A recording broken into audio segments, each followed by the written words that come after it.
Hello everyone, and welcome to the 5th of 7 tutorial videos for the BiOS app. My name is Stu Spencer and I'm a senior researcher at FP Innovations. In this video series, we are working through a mock-up scenario with the BiOS app, providing step-by-step direction to assist potential users. If you have not yet watched the first 4 videos, I would highly recommend you go and do that first. Today, we're going to populate the transport page of the app. On the left-hand side of the page, there are 3 truck configurations to choose from. The first is the 53-foot trailer in blue. The second choice is a B-train configuration in red. This configuration has more capacity than the 53-foot trailer. The third configuration is the bin truck in red with green bins. This configuration has less capacity than the 53-foot trailer and is commonly used in areas with steep terrain like coastal BC. To choose a configuration, simply tap the graphic. An edit button will appear which will allow you to manage the variables of your truck configuration. However, before we can edit the truck configuration, we need to enter a destination for our biomass and the distance to the end destination on 3 different road types. To choose the end destination for your product, simply start typing the name of the end user into the field, and in most cases it will autofill. If your end user is not in the list, you can still type in any name of your choosing. For the tutorial, I'm going to enter the mill closest to my home, West Fraser's 100-mile lumber mill.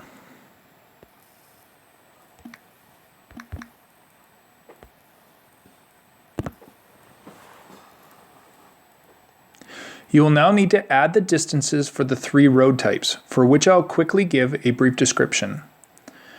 The first road type is operational roads, which are the equivalent of a cutblock road. The second road type is primary roads, which are gravel roads such as some of the larger Forest Service roads. And lastly, public roads. These are paved roads and include highways. For the tutorial, I'm going to enter 2 kilometers for operational road, 15 kilometers for primary road, and 30 kilometers for public road.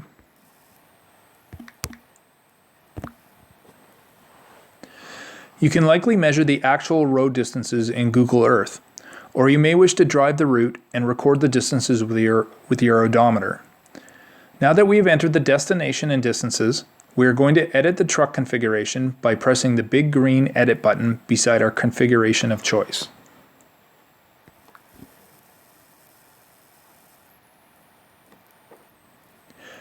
Like with the chipper and grinders on the biomass recovery page, the truck configurations are populated with FP Innovations' default values, but also like the chippers and grinders, you can change the values to better represent your specific operation. At the top of the page is a cost summary. This summarizes the cost per productive hour, per green metric ton, and per cubic meter. Like the chipper and grinder editing page, these values will change as you make changes to the trucking and costing variables.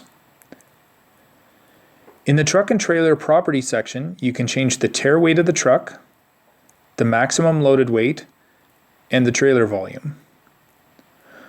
Also like the chipper and grinder edit page, you can change utilization rate, hours per shift, number of shifts per day, number of days per year, operator rate, fuel rate, and profit.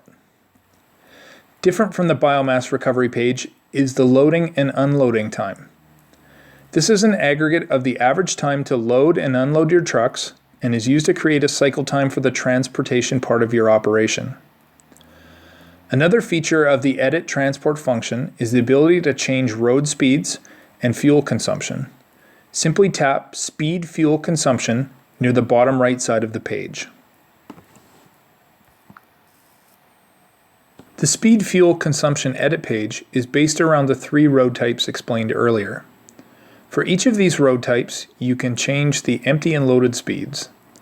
You can also change the fuel consumption in liters per 100 kilometers for empty and loaded trucks on each of the road types. When you are finished making changes in either of the edit pages, tap Save and you will be directed back to the transport page. If you do not wish to save your changes, tap Cancel in the bottom left of the page, and it will also bring you back to the transport page. If you are finished with the transport page, press Next to go to the Visual Estimator page.